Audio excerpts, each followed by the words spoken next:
Hello people, welcome back to my channel. Yes, I know it's been a minute. Please just forgive me. I don't want to start giving excuses so that it doesn't seem like I'm trying to justify why I have not dropped any video, but I am sorry. I am here now. As you can see, I'm in my car. I just thought about it. I'm like, I don't have to be in the house, fix the lights, the camera and everything. Let me just make use of this opportunity. I am on lunch break at work and I'm like, okay, let me just film a video. I keep forgetting to introduce myself. My name is Okpeyemi, for those of you that don't know. Yeah, so let's just dive into the video. So this is going to be a series and it's going to be, maybe I'll just tag it Diaspora challenges. Like, I'm just going to be talking about the challenges we in Diaspora,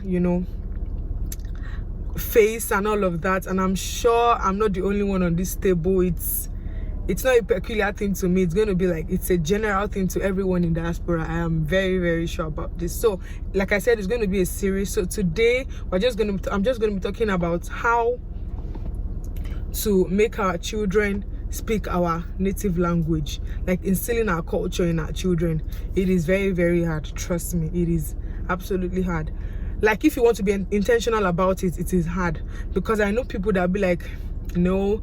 It's so funny. I'm like, are these people being serious? Like, grown-ups, adults, and then they'll be like, I don't want my children to speak Yoruba, I don't want my children to speak Igbo because I don't want them to have an accent. I'm like, I don't understand.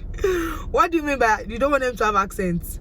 Americans themselves, they have accents. So why are you saying that's not even it's just annoying when I'm like, these children can never sound like you, ma'am. Excuse me.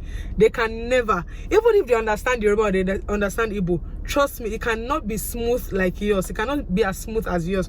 But just make sure they have an understanding. They understand the language and they can speak, one or two things.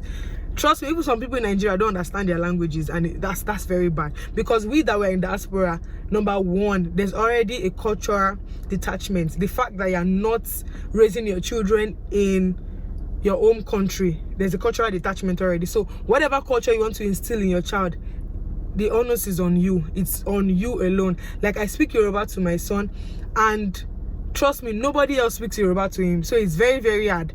If he was going out and then he hears people speaking Yoruba, maybe goes to school, not school, well, go to public places and people are speaking Yoruba around him, it will be easier. But the fact that we are the only ones, my husband and I, we are the only ones that speak Yoruba to him, it is very, very hard. Trust me, even the people in Nigeria, their grandmas, their grand everything, their uncles and their aunties, when they call, they'll be speaking English. I'll be the one complaining. I'll be like, even with our here, we're trying to make this child understand English. Understand Yoruba, and then you be speaking English. So Yoruba, so since when we gave, my husband and I, we already agreed. So when we gave birth to our son, we've been speaking Yoruba. It was very, very easy and everything. But now that he talks, oh my goodness, it is hard. It is hard because he's replying us, and then you'd have spoken English before you now realize, oh my God, I'm supposed to speak Yoruba to this. But you have to be intentional about it. It is really, really tough. Trust me. It is very, very hard. Like, my son is 2.5. Yeah, 2.5 plus. He understands everything we speak to him.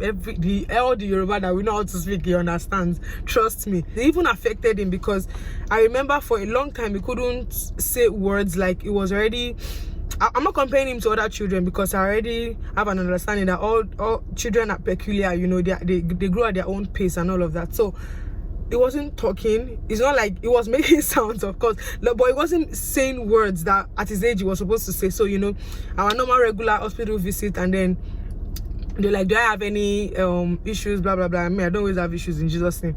I'm just like, okay, the only thing is I just noticed he doesn't say words apart from dada and mommy, because it calls my husband dada. Apart from dada and mommy, and they're like, okay, when the doctor started asking me questions, she found out, okay, we are speaking 2 languages to him, and she made us understand that children that you speak 2 languages to take time to talk, because they're trying to process. They want to speak, He's hearing English at daycare, he's hearing English around him, and then he'll come home and these people are speaking one language that he does not understand, you get? So that's the reason. But now he talks. Even me, I'm already tired of the talking.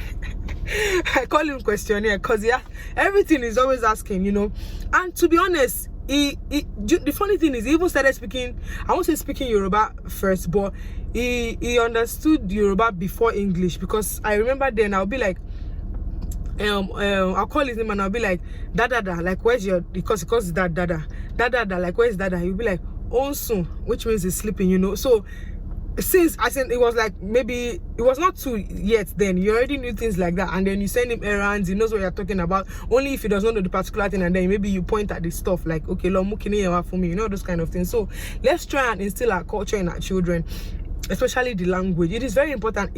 I feel very proud when I go to the store, when I go to the mall, and then I see Chinese, I see Indians, I see Mexicans. They speak their languages to their children, and these children understand, and they understand English too perfectly, and it does not affect their accent. Even if it affects the accent, hello, who accent help? I don't understand.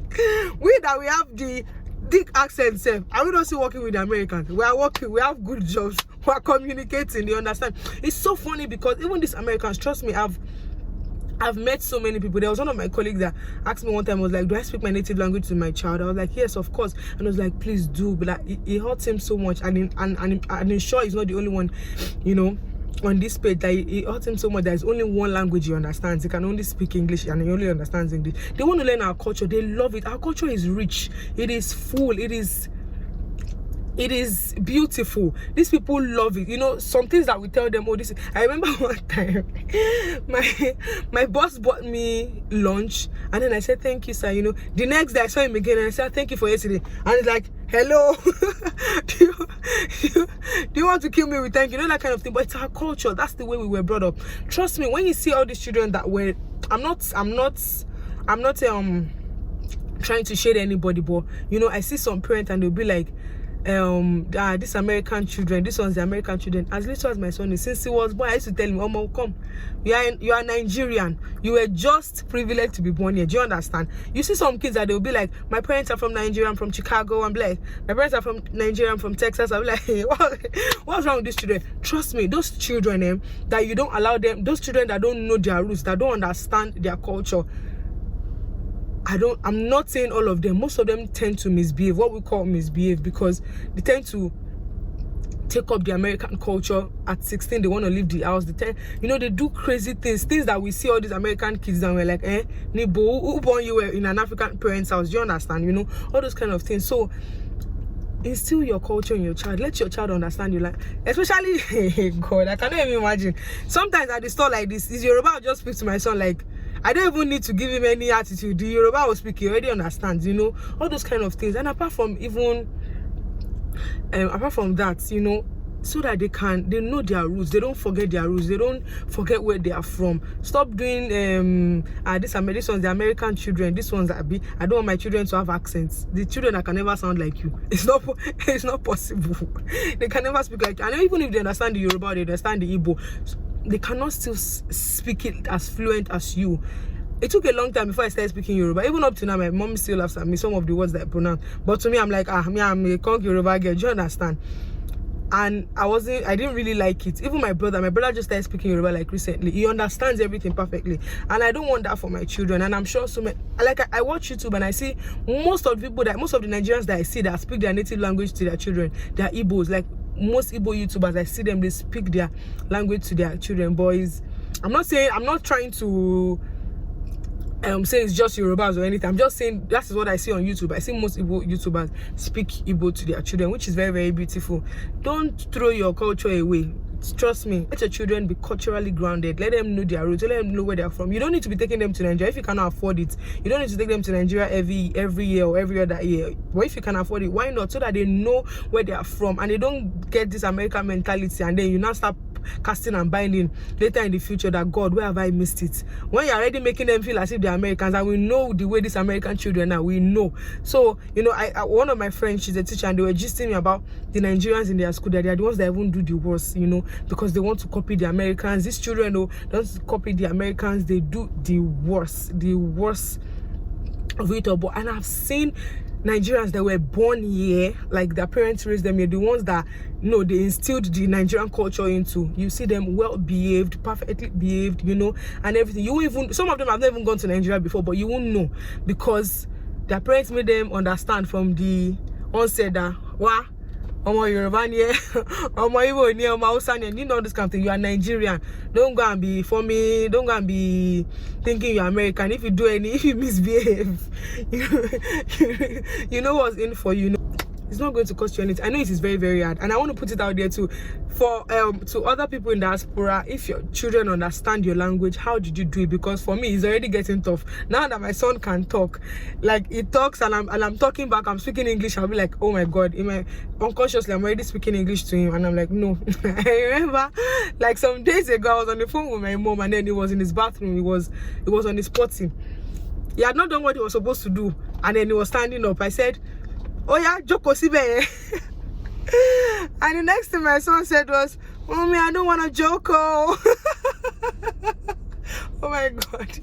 Me and my mom, we burst into laughter. Like, the way he said it, it was so funny. Mommy, I don't want to Joko. But you know that he understands what I said. You understand? So that's what I'm saying. Like, let them understand this language. Don't throw your culture away, please, I beg you. So like I said, people in the diaspora out there, how did you make your children understand your language and speak your language? And for those that their children don't understand, it's you that know, but I would advise you is better. I mean, I hope you guys enjoyed this video. I'll try as much as possible. Like I said, it's a series, and I'll be talking about so many things that affect we in diaspora, some of the challenges that we face. I'll try as much as possible to make this consistent, even if it means me doing it in my car all the time, you know, making a video in my car. I don't mind. This my lunch break, my 1 hour lunch break. Let me just do what I want to do before I eat my lunch. Because if I had eaten now, you'll not see any lip gloss, everything, the oil on my face. By the time I've eaten, trust me, other videos are still come. I have content, trust me, I have a lot of things to talk about. All I require, all that is lacking is time. But God help me. So that brings me to the end of this video. Don't forget, like I always tell you, God loves you more than you love yourself. Trust me, it does. Till I see you in my next video. Bye.